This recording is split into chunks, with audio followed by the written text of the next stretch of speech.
Assalamualaikum warahmatullahi wabarakatuh. Selamat siang Ibu Afiatinisa dan teman-teman. Saya Sinta Alvareta Fatmayuni selaku perwakilan dari kelompok 3 izin mempresentasikan tentang dinamika psikologis dalam konseling. Sebelum memaparkan materi, saya izin untuk memperkenalkan nama anggota kelompok kami terlebih dahulu. Yang pertama ada Adibah Firdaus, yang kedua ada Azhar Abdul Aziz, yang ketiga ada Nabila Deviani Putri, dan yang terakhir dengan saya sendiri, Sinta Alvareta Fatmayuni.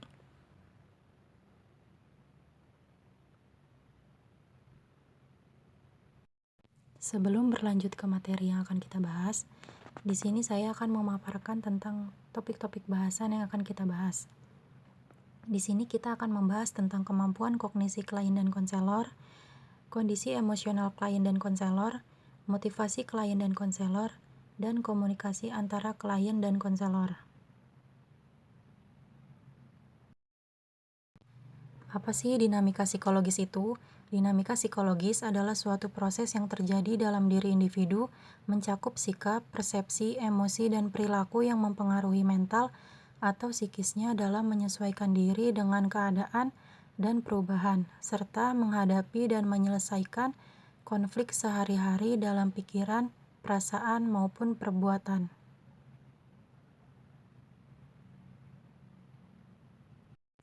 Selanjutnya ada kemampuan kognisi klien dan konselor.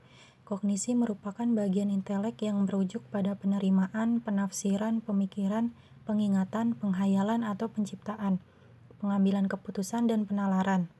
Bagaimana orang memandang satu kejadian seringkali menentukan reaksi emosi, dan kombinasi kognisi dengan emosi akan menghasilkan respon perilaku. Sebagai konsekuensinya, walaupun dua orang mengalami kejadian yang sama, mungkin akan memberikan reaksi yang berbeda. Bagian ini akan membahas tentang refleksi dan elaborasi beberapa teori kognitif dengan maksud untuk lebih memperdalam isi dan kualitas kawasan psikologis dan implementasinya bagi konseling.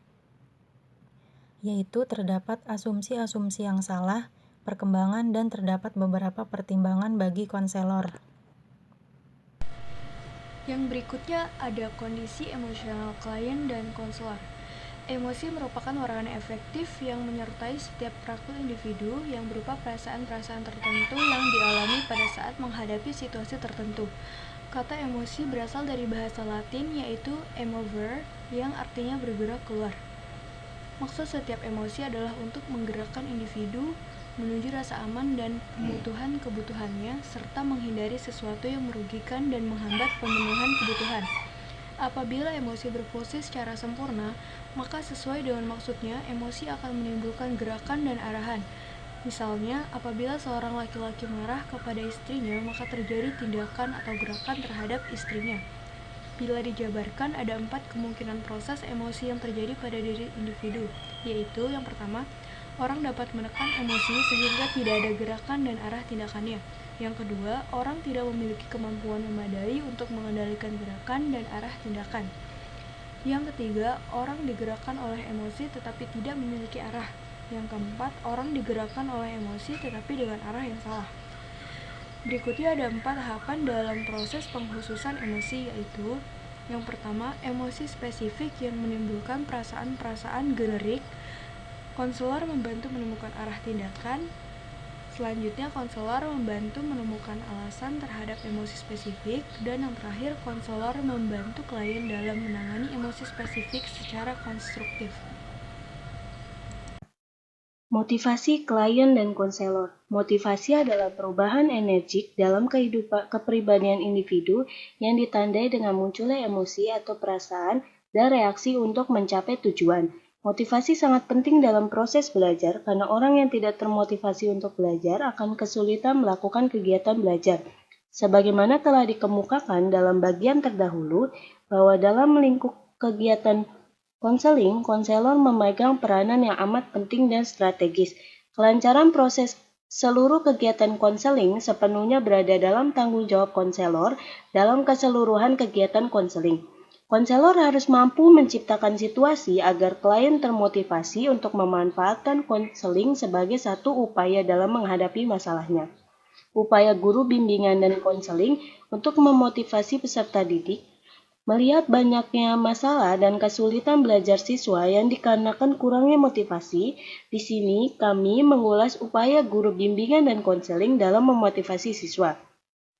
Upaya yang dapat ditempuh untuk memotivasi siswa agar belajar adalah kenalkan siswa pada kemampuan yang ada pada dirinya, kenalkan siswa untuk merumuskan tujuan belajarnya, tunjukkan kegiatan-kegiatan atau aktivitas yang dapat mengarahkan bagi pencapaian tujuan belajar, kenalkan siswa dengan hal-hal yang baru atau menghidupkan kembali rasa ingin tahu siswa untuk beraktivitas belajar.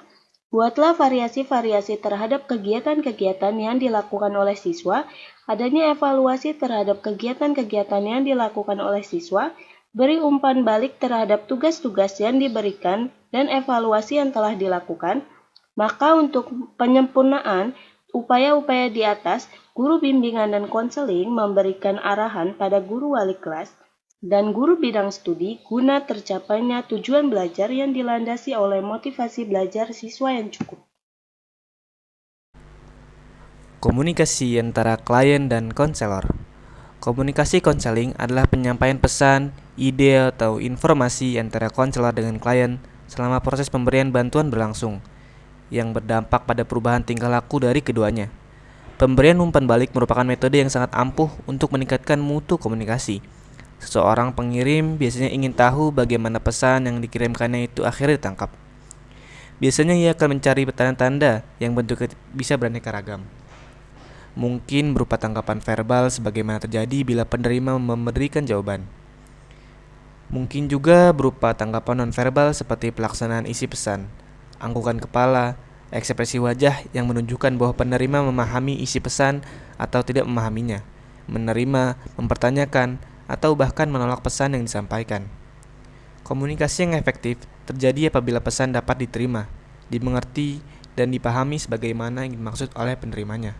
Dalam prosesnya, klien mengungkapkan pesan mengenai masalahnya kepada konselor dengan harapan adanya respon dari konselor terhadap masalah yang dialaminya tersebut. Sebaliknya, konselor menyampaikan pesan-pesan agar klien bersifat terbuka kepadanya dan diharapkan dapat terjadinya perubahan perilaku klien yang lebih baik yang dapat mendukung pemecahan masalah klien. Sekian presentasi dari kelompok kami, kurang lebihnya mohon maaf. Wassalamualaikum warahmatullahi wabarakatuh.